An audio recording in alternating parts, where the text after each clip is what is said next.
If you struggle with making masculine cards, you're going to love this video. I'm making holiday cards with gift card holders that look clean and modern, but they're honestly so easy you can create one in minutes with nothing but an A2 panel, some paper scraps, and a basic die, or if you want to leave that out, just a pair of scissors is all you need. No fancy tools needed for these cards, and I'll show you how to get that perfect gift card pocket every single time. So let's dive in. I'm using up some of my pattern paper scraps, and this is a fantastic project for doing just that. And since it's a masculine card, I'm pairing the pattern paper with craft cardstock. For this project, I have an A2 card base and another A2 size panel that I'll trim down slightly for the gift card pocket.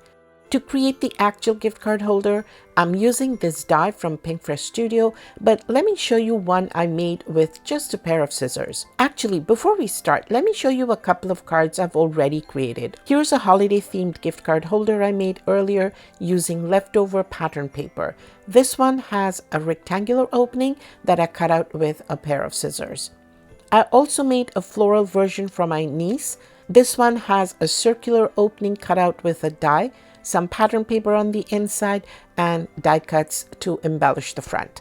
I'll show you a couple more at the end, so please stick around for those. I always keep this old gift card handy for checking the size and fit of the gift card holders. Actually, any credit card would also work if you don't have a gift card handy. I wanted to be a little fancy for this one and use the angled bracket dies from Fresh Studio. In addition, and this is totally optional, I'll use the Gina K Designs Master Layouts 2 dies since it'll save me time by creating perfect layers. But I'll definitely have all the measurements listed in my blog post in case you'd like to reference them. Alright, let's get started. This is a really pretty paper, but I'll use the plaid design on the reverse since it's a masculine card. This doesn't look like a holiday design, but don't worry, I'll embellish it later to give it a holiday vibe. I'll start by scoring and folding my A2 craft card base, and I like to just flip it over and crease it again since the cardstock is a little thick.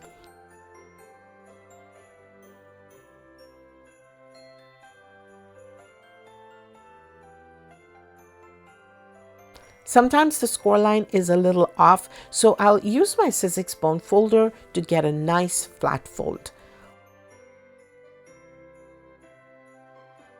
Although this end is for curling paper strips, I like to use it to reinforce card folds because it does a fantastic job, and as you can see, the card is now lying perfectly flat after.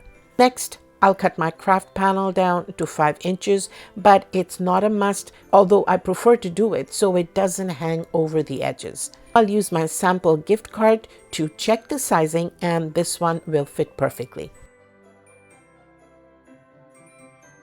I'm scoring the panel at 2 1/8 inches to fold it in half.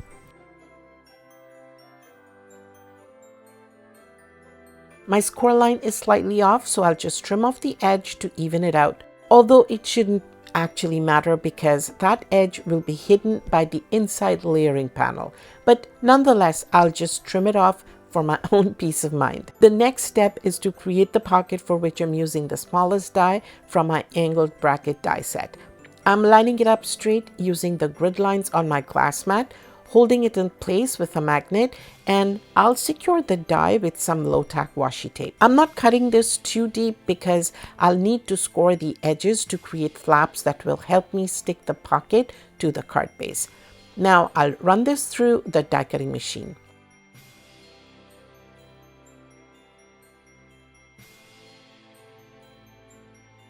Now that it's cut, I want to check to make sure the gift card fits in the opening.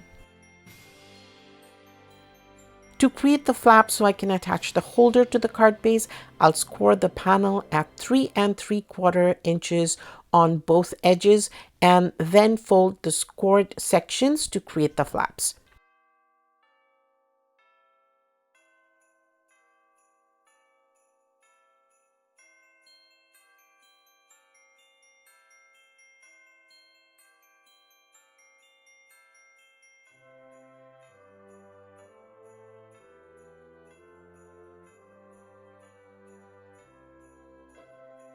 Now to adhere the pocket, I'll use liquid glue because I want a strong adhesive for this.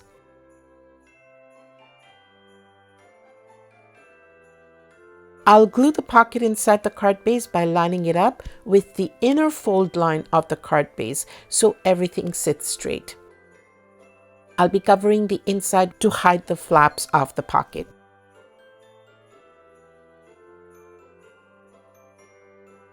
Now I'll close the card up and burnish it really well as I've added a lot of bulk to the center fold. I'll let that sit for a moment under my magnets while I complete the next steps. For the inside panels, I'll die cut the indigo cardstock and pattern paper using the Master Layouts dies. I've completed all the cutting, so let me check on the gift card holder and show you the next steps to ensure the pocket creates a snug fit for the gift card because you don't want that falling out. If you can see, the gift card fits in really loosely and it could fall out easily. So to prevent that from happening, I'll apply some glue to the inside edges of the pocket and stick them together. I'll hold the card closed for a second to make sure the glue has grabbed. Now let me retry the fit again. And now you see it isn't as loose anymore and I can feel more confident the gift card will stay in place. I pulled out a sentiment from my stash and I cut a matting layer for the front. I have a little scrap piece as well and I'll show you how I'll use that in just a second. The gift card holder panel is 5 inches long or wide, and this panel is also 5 inches, so everything aligns perfectly. You can see how the edges line up, so it's really easy to position. And because I'm following the edges of the gift card holder as my guide, I get an even border on all sides of the card base. That part's done and I'll add some embellishments to the inside later. I'll let this set for a couple of minutes while I show you the next step. Now for my favorite part is using the Tangle Threads die set I recently bought from Spellbinders. These are amazing for masculine cards. They add interest without any real stitching, but since these are stitching dies, you can absolutely stitch them if you like. But I'm not a big sewist, so I'll stick to the die cutting instead. I'll add some stitching to the top and bottom borders of the panel using the narrower die. I'll line up the die very close to the edge so there's enough room to fit a second strip on the bottom, plus to fit the sentiment label. You could stitch this for real, but I'm skipping that. Next, I just need 2 pieces of faux stitching and I'll use this die for that.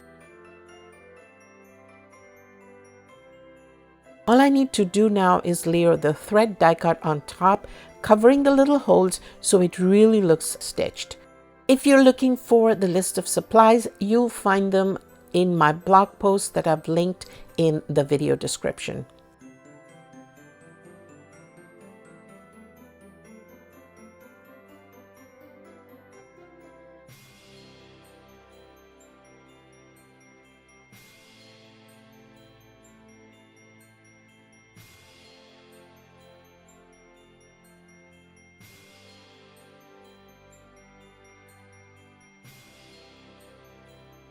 How pretty does that look? Now the final step is to adhere everything to the card front.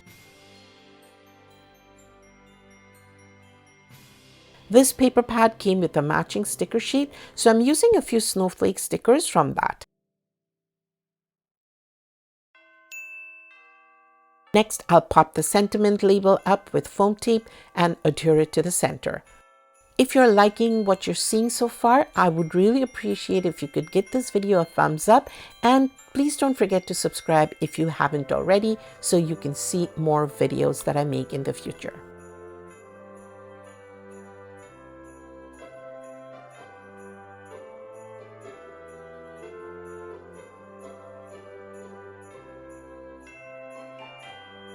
I'll add a few small embellishments inside the card to keep it simple but finished.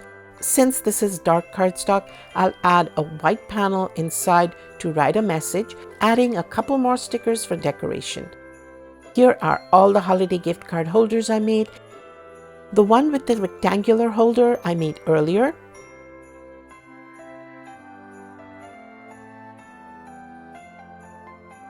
The angular masculine version I just created on camera. Here's a vertical one where I accidentally forgot to trim the edges, but honestly, I doubt the recipient will know I goofed up since it's a different color and they'll probably think it's part of the design. And this circular floral one I made for my niece's birthday. You can see how easy these are to make, and you don't even need dies. You can sketch the shape you want and cut it out with scissors, making sure the gift card fits. These come together in minutes and the decorating possibilities are endless. I kept them really clean and simple.